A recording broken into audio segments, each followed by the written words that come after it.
Bismillahirrahmanirrahim. Fala uqsimu bisyafaq wal laili wa ma wasaq wal qamari idza tasaqa latarkabunna tabaqan an tabaqa fama lahum la yu'minun وَإِذَا قُرِئَ عَلَيْهِمُ الْقُرْآنُ لَا يَسْجُدُونَ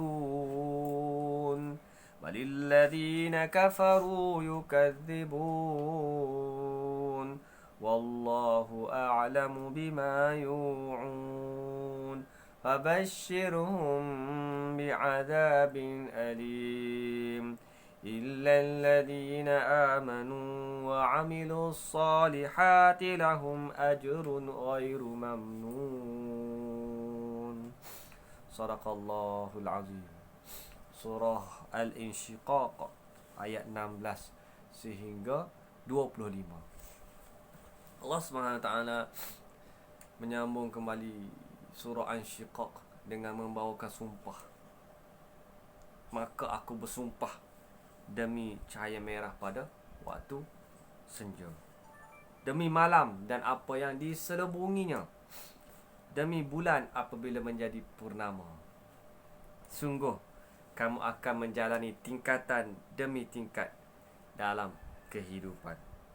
Maka mengapakah mereka tidak mahu beriman? Apabila Al-Quran dibacakan kepada mereka, mereka tidak mahu bersujud. Bahkan orang-orang kafir itu mendustakan ayat-ayat Allah Subhanahu Wa Taala. Dan Allah lebih mengetahui apa yang mereka sembunyikan dalam hati mereka. Maka sampaikanlah kepada mereka azab yang pedih kecuali orang yang beriman dan mengerjakan kebajikan.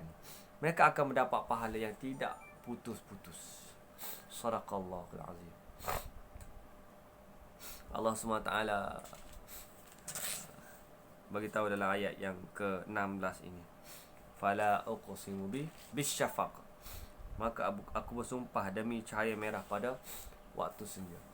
Terdapat pelbagai tafsiran ulama berkaitan dengan asy-syafaq. Ada yang mengatakan waktu merah ketika sebelum terbit matahari, kan? Sebelum matahari naik itu di pagi hari ada waktu merah. Ada pendapat ulama mengatakan waktu senja, sebelum terbenam matahari,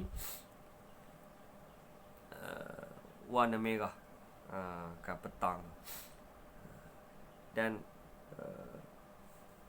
wassama'i fala uqsimu bisyafaq, aku bersumpah demi asy-syafaq.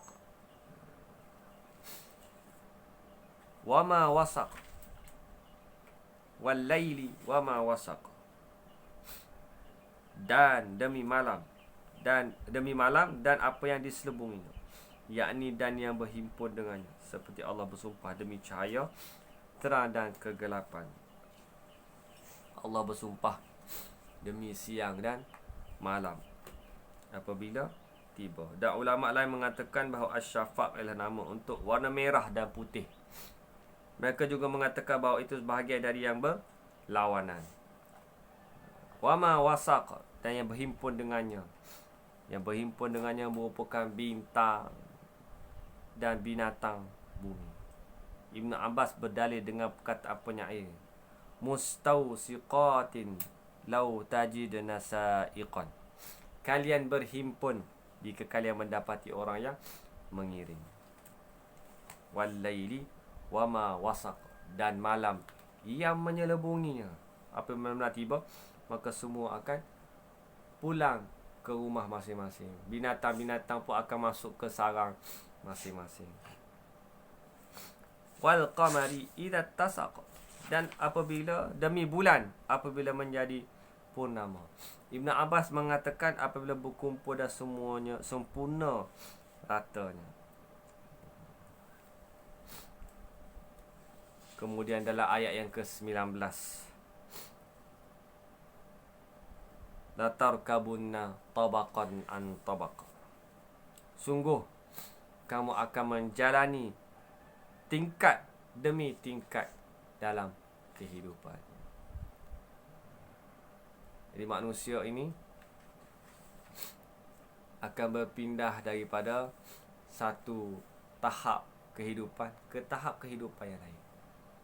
Di hari kiamat pun juga kita akan melalui pelbagai tahap-tahap dalam kehidupan kita. Daripada alam kubur, tahap alam yaumul hisab di padang mahsyar, kemudian di titian sirat, kemudian menuju ke syurga Allah SWT. Pelbagai tahap-tahap dalam kehidupan. Manusia dalam kehidupan dunia ni pun menempuhi dan melalui pelbagai tahap dalam kehidupan. Ada kalanya susah, ada kalanya senang, kan.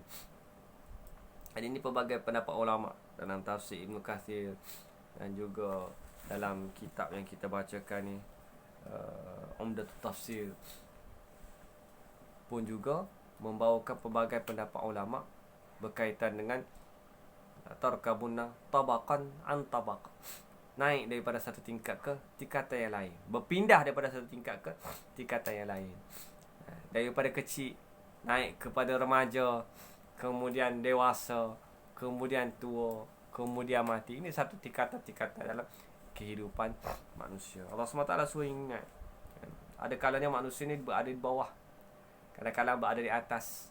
Boleh jadi duduk di atas itu tidak selamanya, kan. Dapat duduk di atas 22 bulan saja, kemudian jatuh. Allah SWT punya kuasa, dan semuanya adalah kuasa Allah Subhanahu wa ta'ala.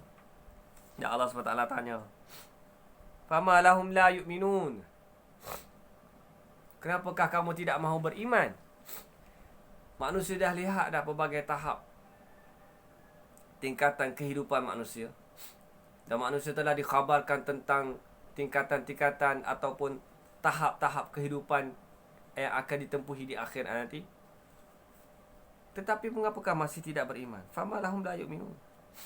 Wa idza quri'a alaihimul Qur'an la yasjudun. Apabila dibacakan ayat Quran, mereka tidak mahu bersujud, tidak mahu patuh kepada perintah Allah Subhanahu wa taala. Balil ladzina kafaru yukadzibun, bahkan ada orang kafir yang engkar, yang mendustakan ayat-ayat Allah Subhanahu wa taala. Mengapa? Allah Subhanahu wa taala tanya. Wallahu a'lamu bima yu'un. Allah SWT tahu apa yang mereka sembunyikan dalam hati mereka. Ada di kalangan manusia yang zahirnya nampak beriman, menunjukkan keimanan kepada Allah SWT. Hakikatnya adalah hati Allah SWT saja yang tahu.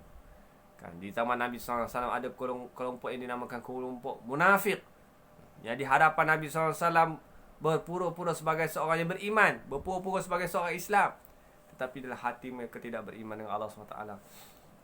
Di akhir zaman pun juga ada orang yang macam itu.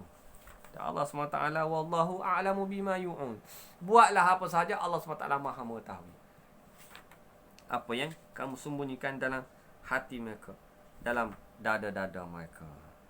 Fabashirhum bi'adzabin alim, berilah berita gembira kepada mereka ini dengan azab yang sangat pedih. Sampaikanlah kepada mereka ancaman tentang azab yang pedih. Beritahu kepada mereka Allah Ta'ala telah mempersiapkan azab yang pedih untuk mereka yang ingkar kepada perintah Allah Subhanahu Wa Ta'ala. Illal ladzina amanu wa amilus salihati lahum ajrun ghairu mamnun. Kecuali orang yang beriman dan mengerjakan kebajikan, akan mendapat pahala di akhirat yang tidak putus-putus. Ibn Abbas mengatakan ghairu mamnun, yang tidak putus-putus tu maksudnya tidak dikurangi. Sedangkan Mujahid Ad-Dahab berkata tidak terhitung banyaknya amalan, pahala, ganjaran yang Allah SWT berikan kepada orang yang beriman dan buat amal kebajikan, amal soleh.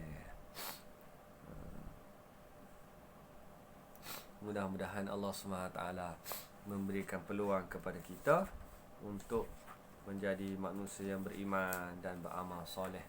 Dan akhir kita akan diganjarkan oleh Allah SWT dengan ganjaran syurga, insya-Allah.